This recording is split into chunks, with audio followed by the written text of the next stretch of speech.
नमस्कार मित्रांनो, मी प्रफुल्ल आपलं स्वागत करतो पशु समाधान या यूट्यूब चॅनलमध्ये।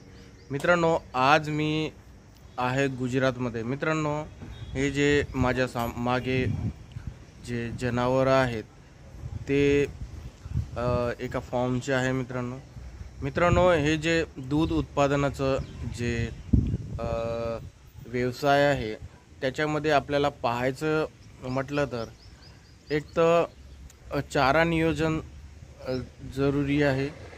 त्याच्यानंतर चाराच्या नंतर जे जे गोष्टी पशूंना लागतात, जसं की चारामध्ये आपण सुका चारा की ओला चारा, त्याच्यानंतर पिलेट देणे, मिनरल मिक्सचर, आणि त्यांना जे रोजच्या गरजेनुसार त्याचं जसं की दूध उत्पादन आहे त्याच्यानुसार आपल्याला प्रोटीन कशा पद्धतीने द्यावं लागणार, कॅल्शियम, मिनरल्स हे कशा पद्धतीने द्यावं लागणार, हे पण त्याचं मॅनेजमेंट करणं बहुत आवश्यक आहे। आणि सर्वात जास्त म्हटलं तर चाऱ्यावर लक्ष देणं आपलं गरजेचं आहे, कारण की चाऱ्याशिवाय दूध उत्पादनामध्ये आपण सामोर जाऊ नाही शकणार आणि त्यांचं संगोपन करणं बहुत आवश्यक आहे। त्याच्यानंतर आहे आपल्याला त्याचं मेडिसिन, त्याचे बिमाऱ्या काय येतात ते तर आपण पाहायला गरजेचं आहे मित्रांनो, ठीक आहे। तर अशा हे छोट्या छोट्या गोष्टी आहेत मित्रांनो। तर आपण पशुपालन करत आहात दूध उत्पादनासाठी, तर याच्यावर विशिष्ट लक्ष देणं बहुत आवश्यक आहे मित्रांनो, ठीक आहे। आणि मित्रांनो, एक तुम्हाला सांगतो, जे गाय प्रेग्नेंट आहेत त्याचं पण चांगलं रीतीने संगोपन करा, कारण की समोर जे पिढी येणार आहे, कारण की आपल्याला त्याच्यापासून पण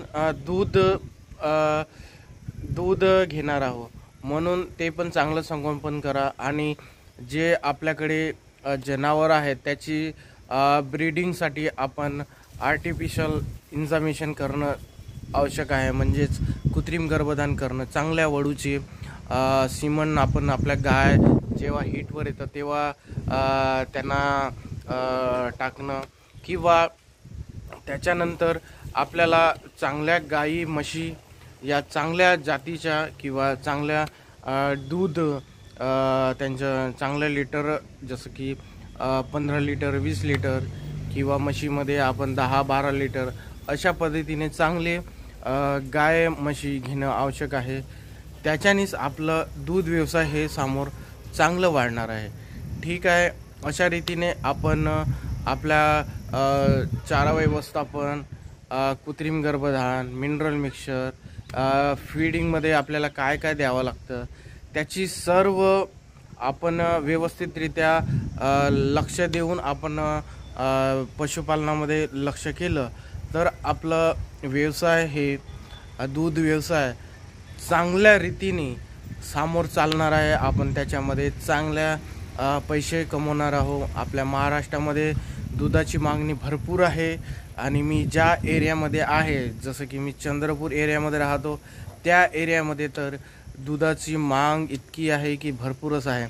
सध्या जे रिटेलमध्ये जे विकत आहेत त्यांनी घरी नेऊन विकतात ते 55 रुपये लिटर, 60 रुपये लिटर अशा रीतीने दूध देत आहे, ठीक आहे। तर आपल्या एरियामध्ये तर चांगली मांग आहेच दुधाची। तर दूध उत्पादन चांगलं होण्यासाठी आपल्याला काय करावं लागणार याच्यावर आपण फोकस करणं, किंवा जे आपले पशुसंवर्धन विभागाचे LDO आहेत, डॉक्टर आहेत, त्यांची सल्ला घेणं, आणि नवीन नवीन स्कीम आपल्या गव्हर्नमेंट आपल्याला देतच राहतात, जसं शेड बांधणी किंवा सबसिडीवर गाय देणे, म्हैस देणे, शेळी, बकरी असे, आणि चारा आपल्या पशुसंवर्धन विभागामधून चारा बियाणे शेतामध्ये लावायसाठी भरपूर सारे आपल्याला सपोर्ट करतात गव्हर्नमेंट, तर पण त्याचा आपण फायदा घेत नाही मित्रांनो, ठीक आहे। हे आपण जरूर लक्ष द्याल। आणि माझा जर हा व्हिडिओ तुम्हाला आवडला असेल तर माझा या यूट्यूब चॅनलला सबस्क्राईब करा, लाईक करा, आणि मित्रांना पण शेअर करा। तोपर्यंत मित्रांनो, जय हिंद, जय महाराष्ट्र।